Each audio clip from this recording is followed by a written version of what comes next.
This is The Download from Sounds Profitable, your daily source for the essential news of the business of podcasting. Brought to you by Spreaker from iHeart. I'm Tom Webster. Here's what you need to know for today, Thursday, November 2nd.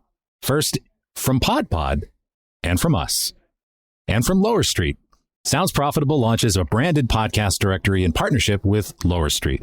As we announced on the Sounds Profitable newsletter yesterday, Sounds Profitable has partnered with branded podcast production company Lower Street to create Brands in Podcasts.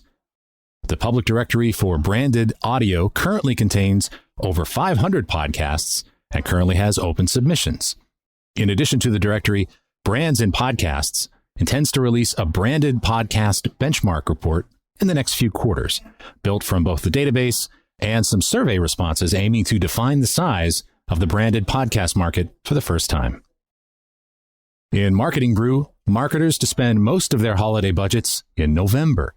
New research from Comscore's programmatic division and ad tech platform Nexon finds the biggest spending season for marketers is arriving very soon.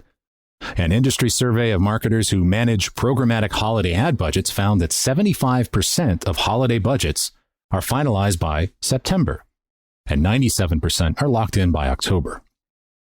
53% of respondents say they intend to spend the majority of their earmarked holiday budget this month, and 86% said they plan to spend at least as much on holiday ads as they did last year, easing recession fears, a recession that we, in fact, never got. 27% said they intend on running audio ads, and that's a number we think podcasting has the research and skills to get a sizable share of, if not an increase in audio spending in general. And in Marketing Brew, IP addresses may not be the post-cookie data solution ad tech wanted.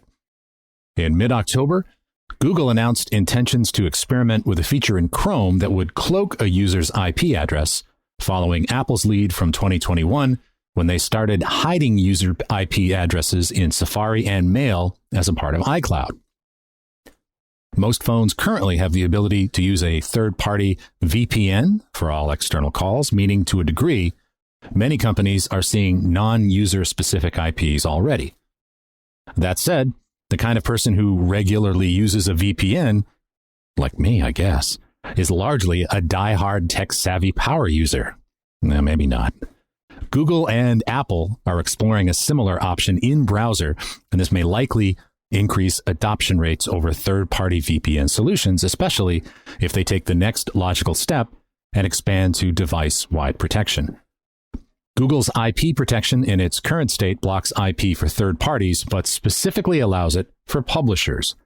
A cautiously optimistic view for podcasting is if this initiative does go device-wide, podcast apps will still be able to get IP data that they can share with hosting platforms. And for the rest of the news, Forrester Research finds CMOs are far less dour about Q4 than they were last year. No one should be dour. Unless you're taking the SATs, then you can be dour and saturnine all you want. Audioboom celebrates breaking 1 billion advertising impressions. Congratulations, Audioboom. And Tenderfoot TV acquires production company Resonate, the company behind the hit podcast Up and Vanished. Be sure to check out the links to every article mentioned right in your podcast listening app or at soundsprofitable.com, where you can also subscribe to the newsletter version. The Download is written and produced by Brian Barletta, Gavin Gaddis, and me. This episode is hosted on Art19. For Sounds Profitable, I'm Tom Webster. Download us again tomorrow.